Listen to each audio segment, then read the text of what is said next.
శ్రీ గురు చరిత్ర 38వ అధ్యాయం ప్రారంభం. శ్రీ గణేశాయ నమః, శ్రీ సరస్వత్యై నమః, శ్రీ గురుభ్యో నమః. ప్రస్తావన. జ్ఞానము, కర్మ, భక్తి వేరు కావని, వాటి సమ్మేళనమే పరమార్థానికి మార్గమని ఈ 38, 39, 40 అధ్యాయాలు తెలుపుతాయి. దేవతలు తమను ఉపాసించిన వారి అభీష్టాలు నెరవేరుస్తారే కానీ భస్మాసురునిలాగా వారిని సంస్కరించరు. సద్గురువు భక్తులకు శ్రేయస్కరమైనది మాత్రమే ప్రసాదిస్తూ తమ లీల చేత వారిని మోక్షార్హులను చేస్తాడు. సద్గురువు భక్తి వల్లనే జ్ఞాన, భక్తి, కర్మలు సిద్ధిస్తాయి. శ్రీగురుని వంటి సద్గురువు ఆజ్ఞాపించినప్పుడే వ్రతాదులు సార్థకమవుతాయని ఒక పేద శిష్యుడు, ఒక గొడ్రాలు, ఒక కుష్ఠిరోగి యొక్క అనుభవాలు తెలుపుతాయి. ఆ యత్నాలే వారు ఆజ్ఞాపించక ముందు నిష్ఫలం అవ్వడం గమనార్హం. సద్గురు అనుగ్రహం వలన సావిత్రి మరణించిన భర్తను తిరిగి బతికించుకున్నది కానీ వ్రతాల వలన కాదు. నామధారకుడు స్వామి, శ్రీగురుడు ఉపదేశించిన కర్మానుష్ఠాన రహస్యం మీ నుండి విని ధన్యుణ్ణయ్యాను. ఇక దయచేసి అటుపై జరిగిన శ్రీగురుని వృత్తాంతం తెలపండి అని వేడుకున్నాడు. సిద్ధయోగి ఇలా చెప్పసాగారు. నాయన, నీ వంటి గురుభక్తుడు, శ్రోత లభించినందువలనే శ్రీగురు చరిత్ర తనివి తీరా స్మరించుకునే భాగ్యం నాకు కూడా కలిగినది. శ్రీగురుని కీర్తి అన్ని దిక్కులా వ్యాపించడం వలన శ్రీమంతులైన గురుభక్తులందరూ గంధర్వ నగరం వచ్చి వారికి భిక్ష, వారి ప్రీతి కోసం బ్రాహ్మణ సంతర్పణలు చేస్తూ ఉండేవారు. ఒకసారి కాశ్యప గోత్రానికి చెందిన భాస్కర శర్మ అనే పేద బ్రాహ్మణుడు వచ్చాడు. అతడు తనతో ముగ్గురిని మాత్రమే సరిపడ ధాన్యము మొదలైనవి మూట కట్టుకొని తెచ్చి శ్రీగురునికి నమస్కరించాడు. కానీ ఆ రోజు అందరితో పాటు అతనిని కూడా ఎవరో భక్తుల సంతర్పణకు ఆహ్వానించారు. అతడు తాను తెచ్చుకున్న మూట మఠంలో ఒక మూల ఉంచి భోజనానికి వెళ్ళాడు. రోజు ఇలానే జరుగుతూ ఉండడం వల్ల 3 మాసాలు అలానే గడిచిపోయింది. అతన్ని చూసిన బ్రాహ్మణులందరూ, ఏమయ్యా బ్రాహ్మణుడా, నీవు వచ్చిందెందుకు? చేస్తున్నది ఏమిటి? నీవు భిక్ష ఇవ్వటానికి ముహూర్తం ఇంకా కుదరలేదా? పోనీలే, ఇక్కడ జరుగుతున్న సంతర్పణలలో భోజనం చేసి ఇప్పుడు లావెక్కావు. నీకు ఇంటి వద్ద కంటే ఇక్కడే బాగున్నట్లున్నది. నీకు సిగ్గువేయటం లేదా అని ఎగతాళి చేయసాగారు. పాపం భాస్కర శర్మ కొంతకాలం తనను కానట్లు ఇదేమీ పట్టించుకోకుండా కాలక్షేపం చేస్తున్నాడు. అతనిపై ఇట్టి విమర్శలు, నిష్ఠూరాలు పెరిగిపోయి ఒకనాడు ఆ విషయం శ్రీగురునికి తెలిసింది. ఆయన అది సహించలేక అతనిని పిలిచి, నాయన, నీవు రేపు ఇక్కడనే స్వయంగా వంట చేసి మాకు భిక్ష సమర్పించు అని ఆదేశించారు.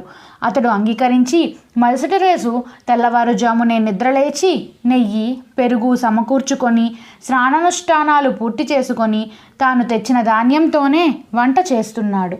ఆ సమయంలో వేరొక భక్తుడు వచ్చి తాను ఆ రోజు శ్రీగురునికి భిక్ష చేయటానికి అన్నము మొదలైన పదార్థాలన్నీ సిద్ధం చేసుకొని ఆహ్వానించడానికి స్వామి వద్దకు వచ్చాడు. కానీ శ్రీగురుడు తాము ఆ రోజున భాస్కర శర్మ ఇచ్చే భిక్ష తీసుకుంటామని, అతడు మరుసటి రోజు భిక్ష చేయవచ్చునని చెప్పారు. అతడు నిరుత్సాహపడి, అయ్యో, ఇప్పుడు ఈ దరిద్రుడు వండిన దాంట్లో ఒక్కొక్కరికి ఒక్కొక్క మెతుకైనా వస్తుందా?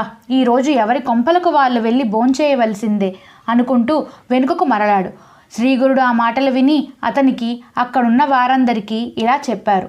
నాయనలారా, ఈరోజు మీరెవ్వరూ భోజనానికి ఎక్కడికి వెళ్ళవద్దు. మీరందరూ భార్యాబిడ్డలతోనూ స్నేహితులతోనూ కలిసి ఈ మఠంలోనే భోజనం చేయాలి. కనుక అందరూ స్నానాలు చేసి రండి అని చెప్పాడు. అందరూ ముఖాముఖాలు చూసుకుని నవ్వుకుంటూ, ఈ దరిద్రుడు తెచ్చుకున్నది సోలుడు బియ్యమే కదా, ఎవరికీ తెలియదు. మఠంలో ఇందరికీ భోజనం పెట్టడానికి అదేమి సరిపోతుంది అనుకుంటూ స్నానానికి వెళ్ళారు. ఇంతలో శ్రీగురుడు భాస్కర శర్మతో, నాయన, కొద్దిసేపట్లో అందరూ వస్తారు, త్వరగా సిద్ధం చేయు అని చెప్పారు. అతడు వెంటనే మరో పొయ్యి కూడా వెలిగించి మిగిలిన వంటకాలు సిద్ధం చేసి అంతా సిద్ధమైందని స్వామికి విన్నవించాడు. అప్పుడు స్వామి నది ఒడ్డునున్న ఇతర బ్రాహ్మణులందరినీ ఆహ్వానించమని భాస్కర శర్మకు ఆదేశించారు. అప్పుడు అలాగే వెళ్ళి చెప్పగానే వాళ్ళు పకపక నవ్వి, ఏమయ్యా, నీవు పెట్టినట్లే మేము తిన్నట్లే. ఈ రోజున మా ఇళ్లలో ఉన్నదేదో మేము భోంచేస్తాము, కానీ నీవు కనీసం శ్రీగురుడికైనా కడుపు నిండా పెట్టగలిగితే అంతే చాలు, పో అన్నారు. భాస్కర శర్మ తిరిగి వచ్చి వారందరూ తనను ఎగతాళి చేసి భోజనానికి రామన్నారు అని చెప్పారు. శ్రీగురుడు, నాయన, మాకు బ్రాహ్మణులతో మాత్రమే కలిసి భోజనం చేయటం సమ్మతం, కానీ మేమొక్కరమే భిక్ష చేయము అన్నారు. స్వామి నోటమాట తప్పక జరిగి తీరుతుందన్న దృఢ విశ్వాసం గల భాస్కర శర్మ అది నిరూపించుకోదలిచి దీనంగా, స్వామి, నేనేం చేసేది?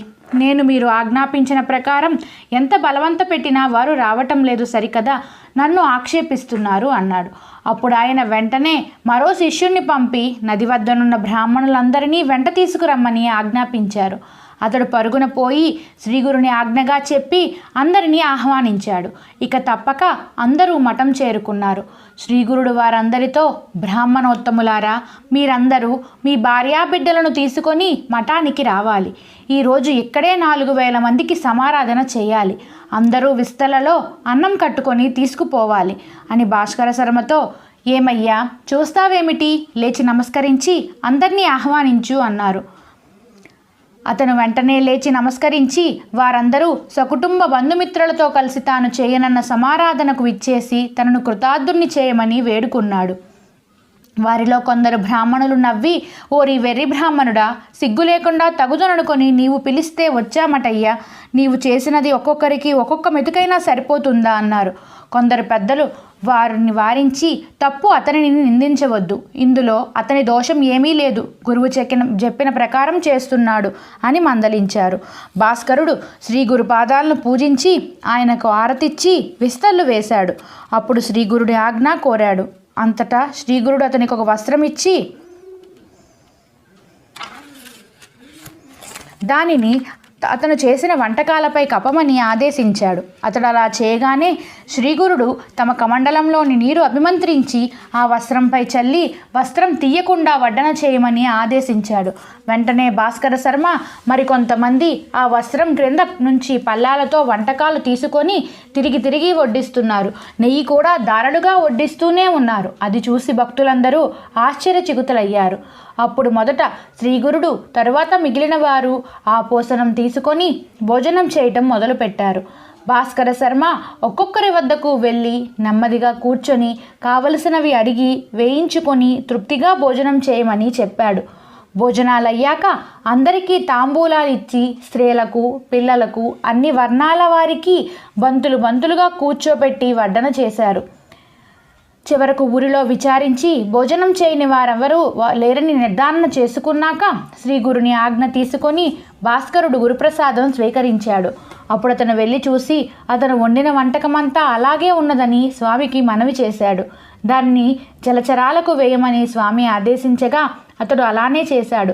కొద్దిపాటి అన్నంతోనే వేలాది మందికి గొప్పగా సమారాధన జరగటం వల్ల గురుమహిమ అందరికీ తెలిసింది. శ్రీగురుడు సాక్షాత్తు అన్నపూర్ణేశ్వరుడని, వారి అనుగ్రహానికి పాత్రులైన వారికి ఎట్టి కొరత ఉండదని అందరూ కీర్తించారు. అప్పుడు శ్రీగురుడు భాస్కర శర్మను ఆశీర్వదించి ఇంటికి పంపివేశారు. శ్రీగురుడు కీర్తి మరొకసారి అన్ని దిక్కులా మారుమ్రోగింది. శ్రీ దత్తాయ గురవే నమః, శ్రీ శ్రీపాద వల్లభాయ నమః, శ్రీ నృసింహ సరస్వతి నమః.